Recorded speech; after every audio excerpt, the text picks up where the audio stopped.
অপমানবর রবীন্দ্রনাথ ঠাকুর। ভক্ত কবির সিদ্ধ পুরুষ খ্যাতি রটিয়াছে দেশে, কুটির তাহার ঘিরিয়া দাঁড়ালো লাখো নরনারী এসে। কেহ কহে মোর রোগ দূরী করি, মন্ত্র পড়িয়া দেহ, সন্তান লাগি করে কাঁদাকাটি বন্ধা রমণী কেহ। কেহ বলে তব দৈব ক্ষমতা চক্ষে দেখাও মোরে, কেহ কয় ভবে আছেন বিধাতা বোঝাও প্রমাণ করে। কাঁদিয়া ঠাকুরে কাতর কবির কহে দুই জোড় করে, দয়া করে হরি জন্ম দিয়েছ নিচ যবনের ঘরে। ভেবেছিনু কেহ আসিবে না কাছে, অপার কৃপায় তব সবার চোখের আড়ালে কেবল তোমায় আমায় রব। একই কৌশল খেলেছ মায়াবী, বুঝি দিলে মোরে ফাঁকি। বিশ্বের লোক ঘরে ডেকে এনে তুমি পালাইবে নাকি? ব্রাহ্মণ যত নগরে আছিল উঠিল বিষম রাগী, লোক নাহি ধরে যবন জলার চরণ ধুলার লাগি। চারি পোয়াকালী পুরিয়া আসিল পাপের বোঝায় ভরা, এর প্রতিকার না করিলে আর রক্ষা না পায় ধরা। ব্রাহ্মণ দল যুক্তি করিল নষ্ট নারীর সাথে, গোপনে তাহারা মন্ত্রণা দিল কাঞ্চন দিল হাতে। বসন বেচিতে এসেছে কবির একদা হাটের বারে, সহসা কামিনী সবার সামনে কাঁদিয়া ধরিল তারে। কহিল রে রে শঠ নিঠুর কপট, কহিনে কাহারো কাছে, এমনি করে কি সরলা নারীরে ছলনা করিতে আছে? বিনা অপরাধে তোমারে তেজিয়া সাধু সাজিয়াছে ভালো, অন্ন বসন বিহনে আমার বরণ হয়েছে কালো। কাছে ছিল যত ব্রাহ্মণ দল করিল কপট কপ, ভণ্ড তাপস ধর্মের নামে করিছে ধর্মলোপ।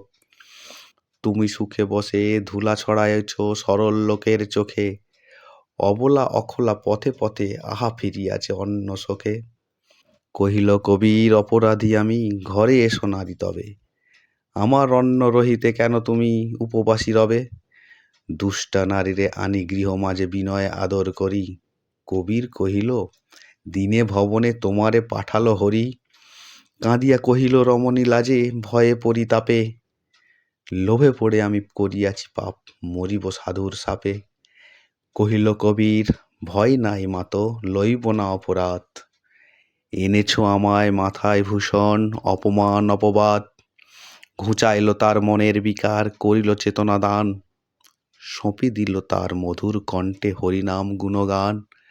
রটি গেল দেশে কপট কবির সাধুতা তাহার মিছে, শুনিয়া কবির কহে কহে নত শির আমি সকলের নিচে। যদি কুলো পাই তরণী গরব রাখিতে না চাই, তুমি যদি থাকো আমার উপরে আমি রব সব নিচু। রাজার চিত্তে কৌতুক হলো শুনিতে সাধুর গাথা, দু দাসী তারে ডাকিল যখন সাধু নাড়িল মাথা। কহিলেন বাকি সবার হাতে দূরে আপন হীনতা মাঝে, আমার মতন অভাজন রাজার সভায় সাজে। দূত কহে তুমি না গেলে ঘটিবে আমাদের পরমাদ, যশ শুনে তব হয়েছে রাজার সাধু দেখিবার সাথ। রাজা বসেছিল সবার মাঝারে পরিষদ সারি সারি, কবির আসিয়া পশিল সেথায় পশ্চাতে লয়ে নারী। কেহ হাসে কেহ করে ভুরুকুটি কেহ রহে নত শিরে, রাজা ভাবে এটা কেমন নীলাজ রমণী লইয়া ফিরে। ইঙ্গিতে তার সাধুরে সবার বাহির করিল দাঁড়ি, বিনয়ে কবির চলিল কুটির সঙ্গ লইয়া নারী। পথ মাঝে ছিল ব্রাহ্মণ দল কৌতুক ভরে হাসে, শুনায়ে শুনায়ে বিদ্রুপ বাণী কহিল কঠিন ভাষে। তখন রমণী কাঁদিয়া পড়িল সাধুর চরণ মূলে, কহিল পাপের পঙ্ক হইতে কেন নিলে মোরে তুলে? কেন অধমের রাখিয়া দুয়ারে সহিতেছে অপমান? কহিল কবির জননী তুমি যে আমার প্রভুর দান।